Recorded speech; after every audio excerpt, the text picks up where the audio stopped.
gentlemen, is a famed Bollywood choreographer and ballroom dancer, Dr. Sandip Soparrkar. Having started his career as a chef, he then started learning Latin and ballroom dancing. A very accomplished dancer now, he has choreographed many famous Bollywood stars like Karisma Kapoor, Kajol, and has many of them as his students: Hrithik Roshan, Amisha Patel, Dinu Moria, Sonam Kapoor and Priyanka Chopra, to name a few. Apart from being a choreographer, he is also an actor, a dance reality show judge, a radio jockey and a TEDx speaker. He is also a doctorate in world mythology folklore and an honorary doctorate in performing arts from the National American University. He has won numerous awards in the field of dance and choreography, like the National Achievement Award, Golden Achievement Award, Quality Mark Award, 3 National Excellence Awards, the Shakti Samman from the Government of India, and he was also chosen as the Rolex Indian Youth Icon. We would love to hear from you, Dr. Soparrkar, everything about your journey so far. The stage is all yours.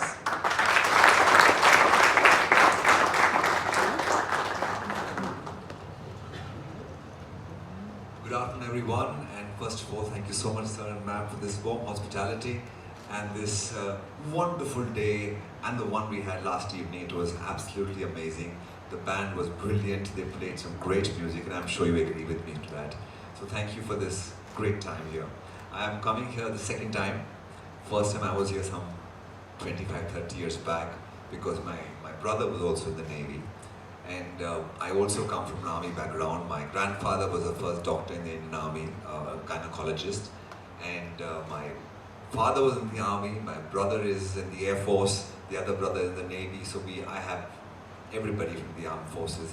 I'm the only rotten apple who's into dancing and not doing anything to do with the armed forces. But yes, I would say what I am today is only because of my army background and my armed forces background. I still remember the sight of me walking into the army mess at the age of 5. There was live band playing the foxtrot and the waltzes and the cha-cha-cha and the jive and the tango and all these dances. Men in the uniforms, and there's some of them were in the suits, the wives in the saris, and they were dancing the foxtrot. I walked in with my grandmother and she said, "You want to dance?" I said, "Yes." She said, "This dance is called the foxtrot." I said, "Okay." And we go up on the dance floor and she swayed with me. And that moment froze. Even today I remember it. When I began my classes in Mumbai almost 25 years back, I did my first dance, the foxtrot, with her on my dance class floor. I think that was the memory which is so beautiful. Dance and the armed forces, I think they go hand in hand. Today I think at the army mess, they don't play those dances anymore, those music. Now they play Bollywood. That whole charm has gone away. But I think the whole process of it, where you get to understand yourself, the discipline that you have, all that made me a dancer that I am today. I was just talking to a student of mine this morning, and I said, we never will cancel a class. Whatever happens, fever, no fever, raining, whatever, class is never cancelled. Just like how your morning PT sessions don't get cancelled. Yeah, whatever is happening, you have to be there. Same thing happens in dance. We never cancel a dance class just because, something has come up.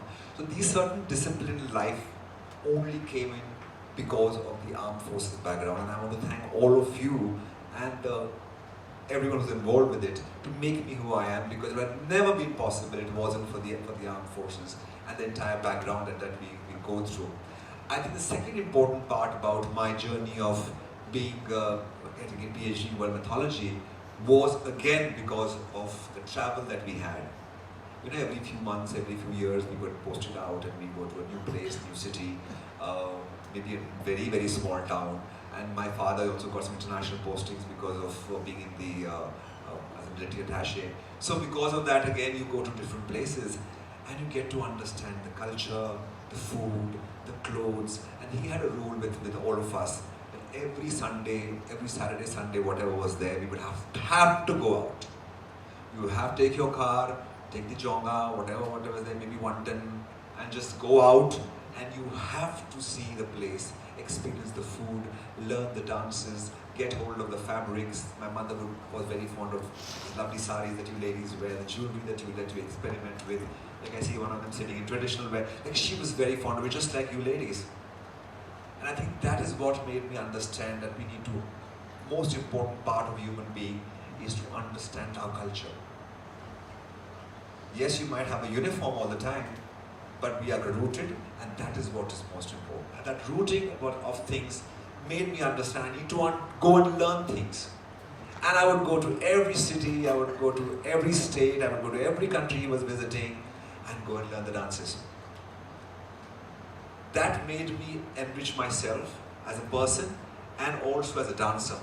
And today when I say I do so many different dance forms, it's only because we got free travel from the Indian Army to go and learn so many things. That's what I think made me understand that. Therefore, when I went to do my PhD in world mythology, it made me get more stronger with what was happening. So ज़िंदगी में कभी भी कुछ करना पड़ता है, उसके I think सबसे ज़रूरी महत्वपूर्ण बात ये हो जाती है कि हम लोग उसके अंदर घुसें, the detailing of it, which only comes from a training like what you guys are getting. Yesterday when we were sitting for the table, there was everything placed prim and proper. It's the detailing that goes into it, and that's what the armed forces take care of. And we dancers do the same thing. From costume, to makeup, to jewelry, to shoes, to polishing of it, the socks that you wear, the matching thing, everything comes even in the field of dancing, because the visual medium. Therefore, the comparison between the armed forces and the field of art is very, very similar. Though we might feel they are different worlds altogether, but the connection is absolutely deep, and deep-rooted is what is the most important part of it. I would also like to bring across one small thing, which I think the knowledge that you share to your people, and the knowledge that you guys have been sharing to your juniors, I think when it is shared to us as children of armed forces, or as people who are moving around with all of you, that is what gives us more encouragement to go ahead in life as well. I remember my grandfather, who was the doctor to Mahatma Gandhi as well, he said a very nice thing to me. He said, तलवार और तोप युद्ध जीत सकती है, लेकिन कला और कलम युद्ध छेड़ सकती है. So we both are on similar lines. We both ignite wars, we fight wars, but our ways to reach to it is different. And being a kalakar, I have the ability. If you have the ability to fight, I have the ability to create that fight. So there are different ways we can do it to achieve the same point. एक लक्ष्य को पाने के लिए हम लोग साथ बहुत कुछ कर सकते हैं. And I think that connectivity brings us. I remember one more thing which they would tell us whenever they would, in schools we would go to our Kendriya Vidyalaya and the army schools, and like most of our children go to those kind of schools. We would light the inaugural lamp. Astoma Sadagamaya, Tamsoma Jyotirgamaya, Mrityorma Mritam Gamaya. Normally we would all just say it, but I was the other kind of a rotten apple, no? So I would say, why am I saying this? What's the reason behind it? And I think as an armed forces person and as an artist, we have the same meaning of life.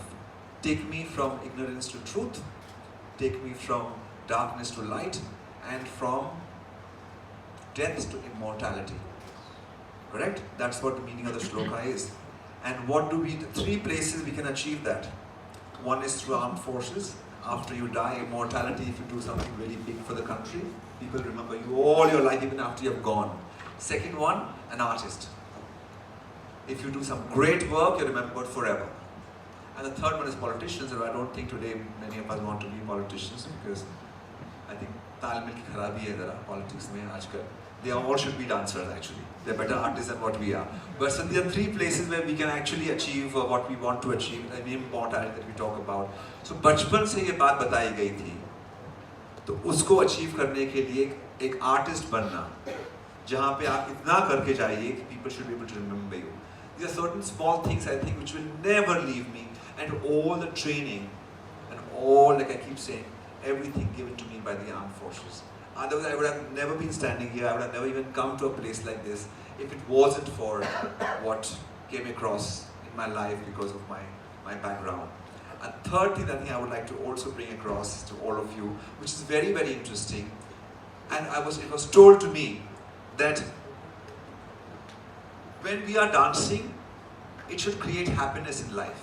That's what the main motto of life is, to bring खुशियाँ लानी चाहिए dance को.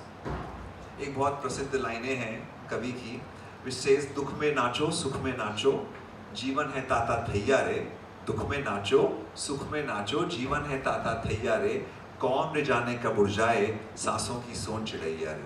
So it's beautiful. दुख में नाचो does not really mean dancing. Be happy in every possible way. When you're sad, be happy. When you're happy, be happy.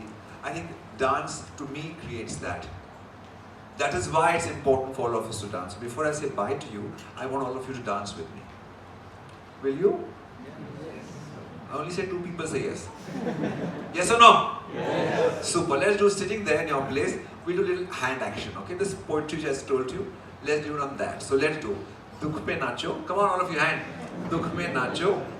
Sukh mein nacho. जीवन है ताता थैया रे. One more time, हाँ. दुख में नाचो, सुख में नाचो. नहीं करना पीछे. जीवन है ताता थैया रे.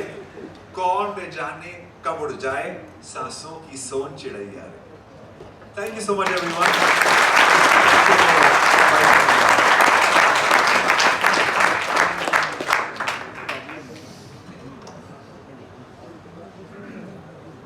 Thank you very much, Dr. Sandip Soparrkar.